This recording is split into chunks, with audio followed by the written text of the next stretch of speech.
نائب امریکی صدر جے ڈی وینس نے ایران کے فنڈز جاری کیے جانے سمیت مختلف زیر گردش خبروں کی تردید کر دی ہے۔ سوشل میڈیا پر جے ڈی وینس نے لکھا ہے کہ ایران کو صرف معاہدے پر دستخط کرنے یا کسی ملاقات میں شرکت کرنے کے بدلے میں کوئی نقد رقم نہیں مل رہی اور نہ ہی کوئی فنڈز جاری کیے جا رہے ہیں۔ یہ معاہدہ اس طرح کیا جا رہا ہے کہ امریکہ اور اس کے اتحادیوں کے خدشات کو ترجیح دی جائے، اور اگر ایران اپنی ذمہ داریاں پوری کرتا ہے تو پھر اسے اور پورے خطے کو معاشی فوائد حاصل ہوں گے۔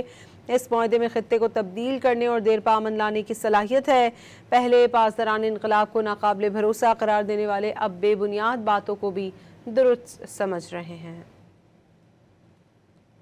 نائب امریکی صدر جے ڈی وینس نے ایران کے فنڈز جاری کیے جانے سمیت مختلف زیر گردش خبروں کی تردید کر دی ہے۔ سوشل میڈیا پر جے ڈی وینس نے لکھا ہے کہ ایران کو صرف معاہدے پر دستخط کرنے یا کسی ملاقات میں شرکت کرنے کے بدلے میں کوئی نقد رقم نہیں مل رہی اور نہ ہی کوئی فنڈز جاری کیے جا رہے ہیں۔ یہ معاہدہ اس طرح کیا جا رہا ہے کہ امریکہ اور اس کے اتحادیوں کے خدشات کو ترجیح دی جائے، اور اگر ایران اپنی ذمہ داریاں پوری کرتا ہے تو پھر اسے اور پورے خطے کو معاشی فوائد حاصل ہوں گے۔ اس معاہدے میں خطے کو تبدیل کرنے اور دیر پا امن لانے کی صلاحیت ہے۔